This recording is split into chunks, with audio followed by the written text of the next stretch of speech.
ഇന്നത്തെ കേക്ക് ഒരു കടം വീട്ടിലാണെന്ന് വേണേ പറയാവേ.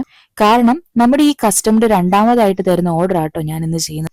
ആദ്യം എനിക്ക് തന്ന ഓർഡർ ഞാൻ എടുത്തെങ്കിലും ഡെലിവറി ചെയ്യേണ്ട തലേന്ന് എനിക്ക് ചെറിയൊരു ആക്സിഡന്റ് പറ്റി ഞാൻ ഹോസ്പിറ്റലൈസ്ഡ് ആയി. പിറ്റേന്ന് എനിക്ക് 2 കേക്ക് കൊടുക്കാനുണ്ടായി. അന്ന് ആ ഓർഡേഴ്സ് കംപ്ലീറ്റ് ചെയ്യാൻ പറ്റാത്തതിൽ എനിക്ക് നല്ല വിഷമം തോന്നി. പക്ഷെ നമ്മുടെ കേക്ക് വീണ്ടും ചോദിച്ചു വന്നപ്പോൾ എനിക്ക് ഭയങ്കര സന്തോഷവും തോന്നി. ട്രെസ്ലെച്ചേഴ്സ് കേക്കാണ് നമ്മൾ ഇന്ന് ചെയ്തു കൊടുക്കുന്നത്. ഈ കേക്കിനെ പറ്റി പലർക്കും അറിയാമെങ്കിലും കുറച്ചു പേർക്ക് ഇപ്പോഴും ഈ കേക്കിനെ കുറിച്ച് അറിവുണ്ടാവില്ല അല്ലെ. 3 തരം മിൽക്കില് കംപ്ലീറ്റ് ആയിട്ട് സോക്ക് ആയിട്ടിരിക്കുന്ന ഒരു കേക്കാണ് ഇത്. അതുകൊണ്ട് തന്നെ ഇതിനെ 3 മിൽക്ക് കേക്ക് എന്നും പറയാറുണ്ട്. വായിലിട്ടാൽ പെട്ടെന്ന് തന്നെ അലിഞ്ഞു പോകുന്ന ഒരു ടൈപ്പ് കേക്കും കൂടി കേട്ടോ ഇത്. അതുകൊണ്ട് തന്നെ ഇത് കഴിക്കാനായിട്ട് നല്ല ടേസ്റ്റ് ആണ്.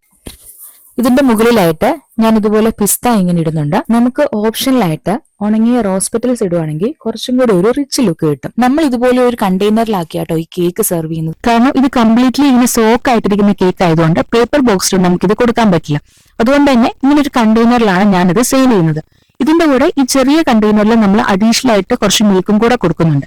കാരണം എന്താണെന്ന് വെച്ചാൽ നമ്മൾ കഴിക്കുന്ന സമയത്ത് ഈ മിൽക്കും കൂടെ ഇതിന്റെ മേലിൽ ഒഴിച്ച് കഴിക്കാൻ ഒരു പ്രത്യേക ടേസ്റ്റ് ആണ്. ഇതിന്റെ വെയിറ്റ് വരുന്നത് 1 kg ആണ്. അപ്പം ഈ കേക്ക് കഴിച്ചിട്ടില്ലാത്തവരുണ്ടെങ്കിൽ ഒരിക്കലെങ്കിലും ഇതൊന്ന് ട്രൈ ചെയ്ത് നോക്കാം. അപ്പം ഇതാട്ടോ നമ്മുടെ കേക്കിന്റെ ഫൈനൽ ലുക്ക്. എങ്ങനെയുണ്ട്? വീഡിയോ ഇഷ്ടമായി ലൈക്ക് ചെയ്യാനും ചാനൽ ഒന്ന് സബ്സ്ക്രൈബ് ചെയ്യാനും മറക്കല്ലേ.